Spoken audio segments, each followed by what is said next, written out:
Now that was a lovely first round. I mean, I thought for a while there, I thought red team were gonna achieve the dream, defend the game off for 10 minutes. To be fair, I think that's the thing with the new Valve map.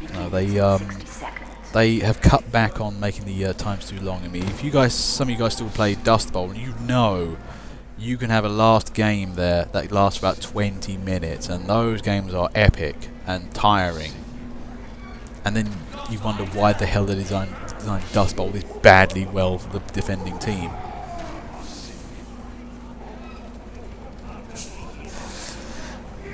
The thing is, Dust Bowl for me is one of the most flawed maps in TF2 land. It's just that I know it's an adaptation of a previous map, but it needed changes to make it a bit more flankersome and less, just go sticky demo, crit sticky demo and be done with it, because it's way too easy to counter-attack on that map, and the defenders have a lovely time for that. Mission begins in 10 seconds. Now anyway, let's see what's going on with these teams here. 5, 4, What are they up to? 3, 2, 1. I find I less and less have to look at team composition nowadays, simply because most teams are pretty damn good at maintaining good balance by themselves. Hub servers though, nah, still have to rectify their U4 snipers error. Anyway, doors open. Red team hasn't gone charging in, and blue team hasn't gone charging out. A little bit standoffish here. We've seen plenty of just neutral zone here, the teams firing at each other.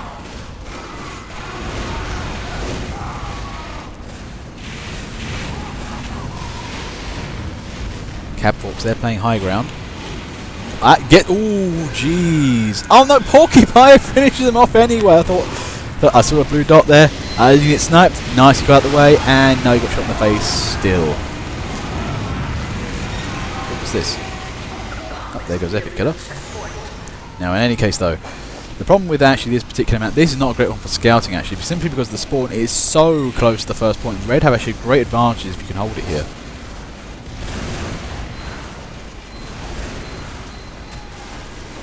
Oh, Daddy Chasm got rumbled there.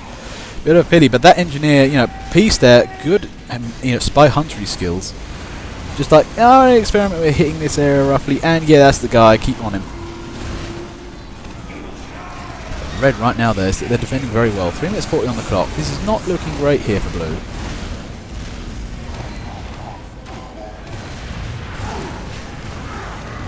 Fast got completely hammed there by Steve the Hippo. Just appears on one side of the way. Hey, you, yeah. No, smack. Die. Get him. There goes the crits launcher. Oh, Crockett launcher, I should say, yeah. Man, I'm not getting my little phrases right today. But right now, though, this is a beautiful defensive red team. They are not really giving blue much ground. And to be fair, I haven't seen many Ubers from blue yet. We've seen a lot of shenanigans, but not necessarily Ubers. Actually, let's have a look at chicks. To be fair, no, I mean, both of them are the same amount of medics, actually. They're doing really well. It just seems that red has a much better way of just staying defensive.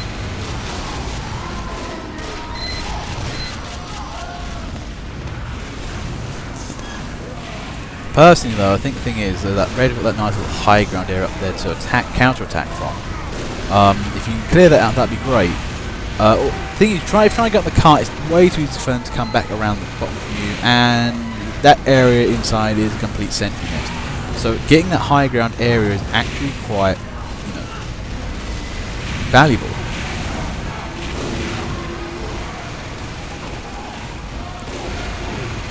But Huto there, Robot Waifu, is nicely just keeping an eye on the surroundings. He really actually refusing that flank quite hard. Unfortunately, there Shaggy gets him.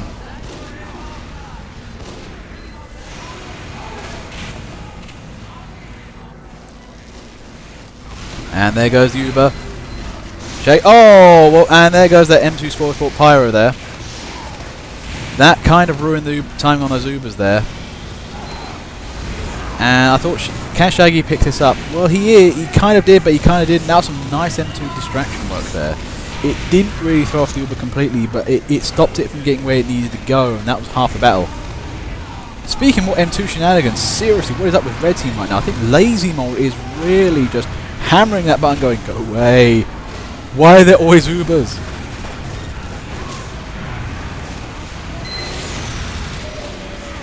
But right now, yeah, part of the problem is they're trying to attack sentry with their soldiers again, which again, you can't do. You need a demo man for that.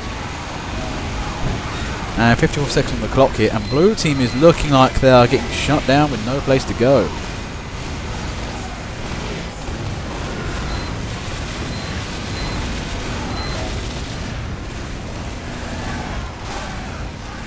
This is not looking good. 38 seconds. Blue needs to try and pull down that arse soon. And even then, they've got to try and get to the next point with enough time on it. Mission ends in 30 seconds. But Kyoto's still there. I'm liking this guy. He's very brave. Foolishly brave, but brave nonetheless.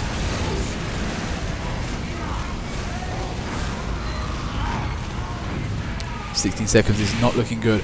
Blue have to do or die now. They've got to keep somebody at least on the cart. Well, there goes Blue Uber, trying to break their way through. All the Ubers going off. Going for one sentry. Can they pull this off now? They need to get the push on right away. Can you feel the strain from blue team?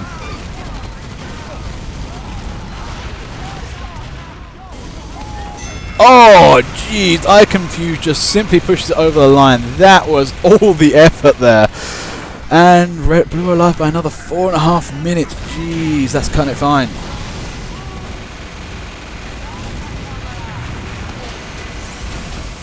Now, can blue? Things blue tried a lot there. They kind of, I think, exhausted themselves. It's kind of like a massive dump in the toilet, and then no more. It's like, oh, I've got to do some more. Oh God, I'm already tired. And you know, they've got to keep pushing. I would say it's like childbirth, but I'm not a woman, so I don't feel it's my place to comment on that. I wouldn't have a, really, I have no experience in that department whatsoever. No, you know what I mean.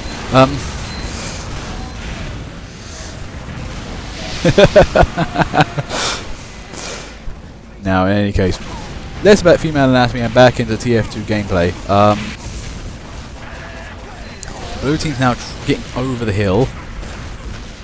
Not in metaphorically, but more literally. They are actually now advancing quite properly. Man with stick pushes cart. And Kyoto there, still brave as ever, and stabbed in the side. Hey, Oki. Now, after the first little mini point, I don't know what this part of this map's about really. It's kind of like they need like a time sink.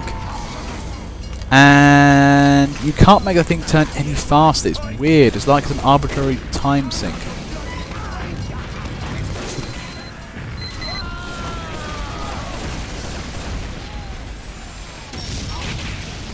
Yeah, I'm not sure what happened there. I think blue team just cracked. To be fair, that sentry there was a couple of sentries there were hogging the whole thing up, and when they went down, red team went down. But red team are doing a great job here of actually really holding the point, and they're keeping blue on their toes. Blue haven't got really enough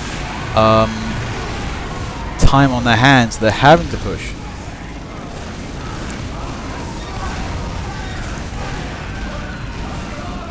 And a sneaky push there from Epic Killer. Nicely done.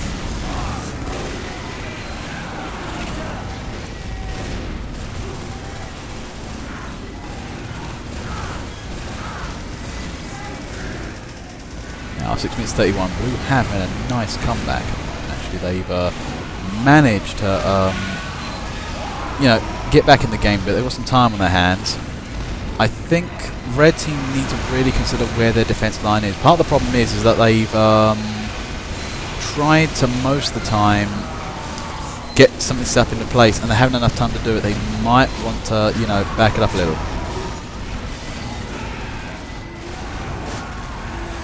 There's Peace there. Again, he's playing that sentry. Very tricky one to pull off there. He's a little bit out of range. And that Shaggy's got that down. Oh wow! That was a quick turn there from Kero. Takes down that sniper. Man, I didn't know spires could turn at such 90-degree angles like that.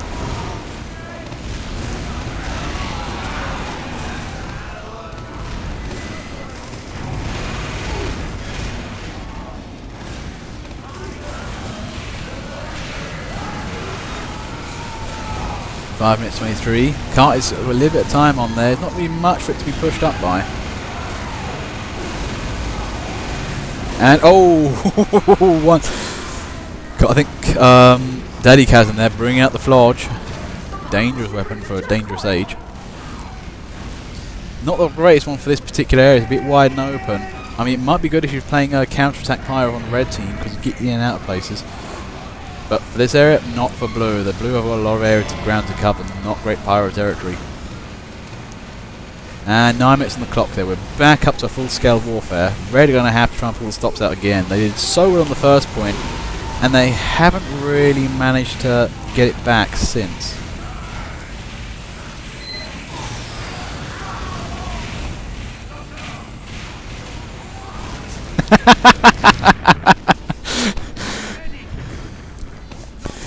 Yeah, you haven't been on in a while, have you, Shaggy? But yeah, I don't know what happens, but put 3 extra guards on each team, and somehow the server become insane. Personally, I quite like it. You know, the games are a lot more fun for us to watch, less rollovery, and you get some real good strains out here.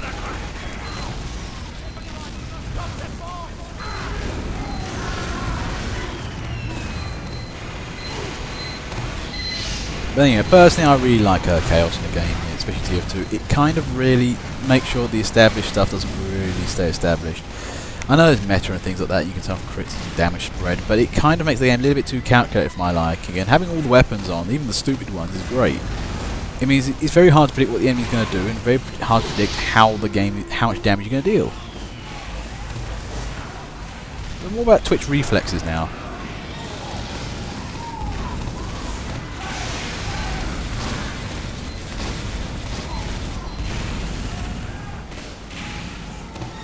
Now we have a look around.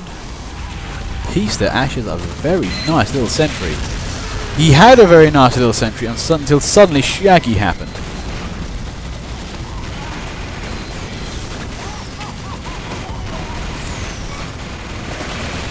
Now anyway, Blue's still trying to break in there.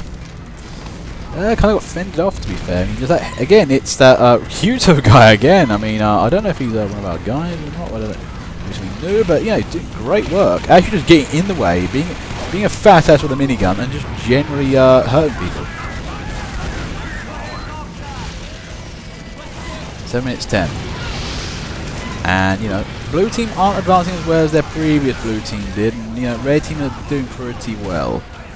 Not as intense action as last time. Last time was insane. Both teams were really going at each other.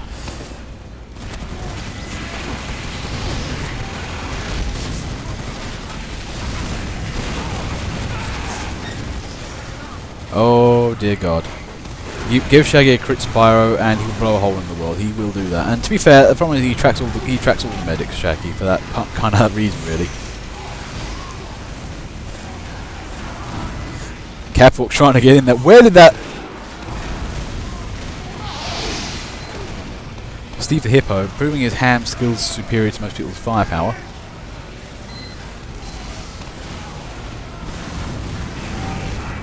Anyway, let me look around and see what's going on now. One thing I'm seeing with Red for the moment, though, they haven't got their sentry stuff up as well as last time. I mean, Capture Unicorn's sentry up there before was amazingly good. To be fair, a couple more sentries would give Red a bit more security here. And part of the problem is they're basing everything off one good sentry, and when that goes down, blue teams just move in. Also, just having a look, see what's going on. Well, there's no teleport up there. In terms of Blue's preparations, though, I can see why they are not perhaps doing as well as the previous team. Basic battlefield logistics have not really been adhered to. And by that I mean, oh yeah, maybe, okay, no, I think there's something going on. Scoot's on the job. Also, Scoot is very, very much not in a pleasant place to be.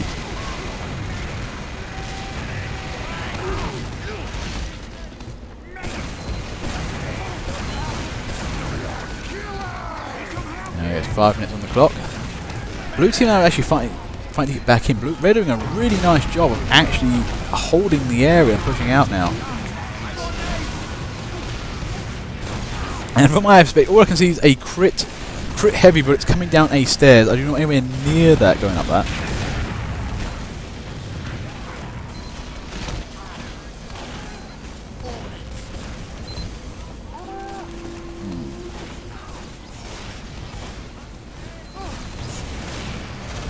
There's Porcupine. Whoa, rocket launcher.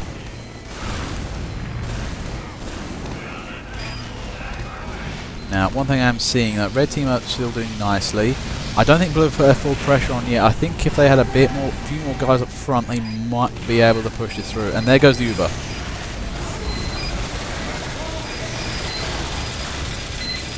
They found one sentry. And there it goes. And you know, red team's trying to counter the effect, but Danny team got that. Nicely done. But look at red team, they're just swarming over anything that threatens the sentry right now. But just not so much from blue team. It's like we're seeing driven drabs from blue team, but you know, red are staying as a nice, consistent mass of guys.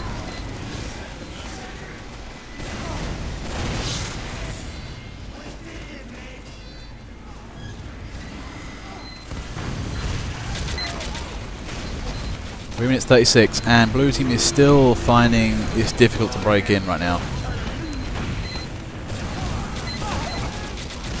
And Scoot Loops is not looking good for Scoot. And oh jeez, Conviboon. Oh no, and see who takes down the teleporter. That was part of the problem with that particular emplacement. It kept coming from a single side, so blue team trying to go up the stairs. On top of which red could have counterattacked easy. It was not the best of locations, but good effort. Now perhaps maybe on the hill or on the with the med pack. Actually, that's a good area, very gated. Gives you good coverage of all the doors, and a nice central location for you know, blue team to come out of.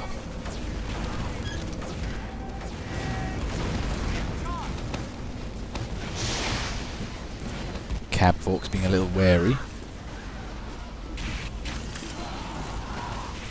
Oh, Daddy Chasm takes down the medic there. Oh, hey, Scar. I know you're a little late to the party most of the time. Hopefully we still got some time on the clock.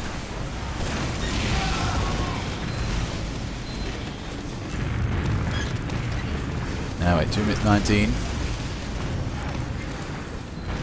Rabid Collie there, trying to push his way in.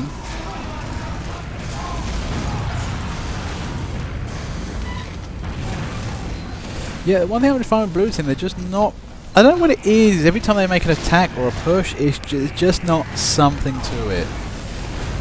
Unsure what it is as of yet.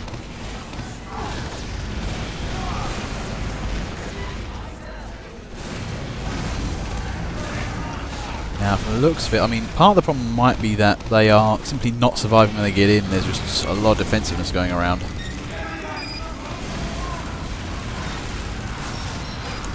Nice sideways burn there from System X, just getting on the corner there and burning down that dispenser.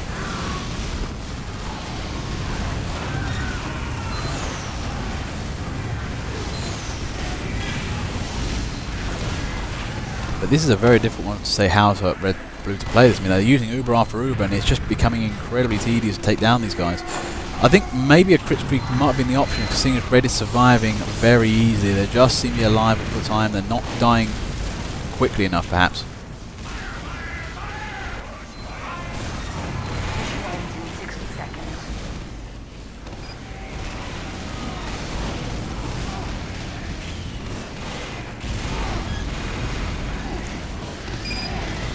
And there goes System X, moves in, Ubered up. Now, again though, Twisted Trev, and just pushing away the Ubers. This might be part of the problem here, that Red's got some excellent pyro work going on right now.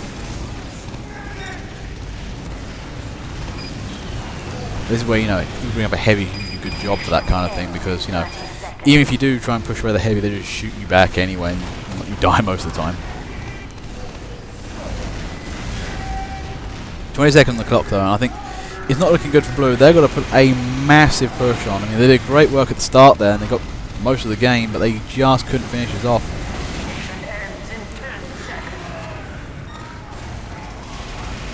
But they need to go on that cart now. It's already going back. If they don't get on it, they have no overtime. And oh, who was that trying to run on the cart there? Just simply ran out of time, and Red had that easily. Now, anyway, I'm afraid that's all we have time for today. I'm very sorry, Scar, but again, you managed to get in, but it was kind of end of the session, I'm afraid. It's unfortunate, but I'm afraid I cannot stand in the way of popularity at the moment. It is simply, first come, first served. If you're in here first, you're in here first. That's simply how it comes down to. But anyway, good games today. I mean, it was really fun to watch. Again, both attack wins, but that... Actually, no, it wasn't attack wins. It was attack and defense. Attack win, defense win. So, yeah, nice even game there. But as I said, this Barnblitz almost seemingly comes all the way down to that last point. If that... I mean, if you lose the game before, then it's kind of, oh, okay. But that last point just turns into one epic, huge brawl that becomes an all or nothing affair. So, it's always fun to, watch Barnblitz for that. But anyway, though, I think it's time for that particular moment in the game where we basically say who did what, and who killed who, and whatnot. Anyway, we're going to look around, and I think... Well, I'm going to put out a MVP for Captain Unicorn for excellent engineering in the face of complete despair and hopelessness. It kept its sentry going at all times, and actually at one point became the focus of the defense for the red team in the first round. It was lovely to watch, and the team were running around it very nicely. Another one I want to say, I think I'm going to give... Now the thing is, I'm not entirely sure of this, so it's kind of a super state MVP for Twisted Trev and Lazy Mole, because I saw both of those guys do some real M2 antics as Pyro, and they were really instrumental at times. So I'm not sure which one of you did it more, but kind of both of you get it, but kind of both of you don't. But it was lovely tactics there, and getting those Ubers away from the front line. Now, anyway, guys, thank you, very much for playing, and I hope you had some good time and good games. And hopefully, I think Alarm Clock's will be on for tomorrow or Friday. I'll put something in the announcement when I get a bit more time. Something I've got going on. Yeah, you know what real life's like. Anyway, guys, thank you very much. Have good luck and good games.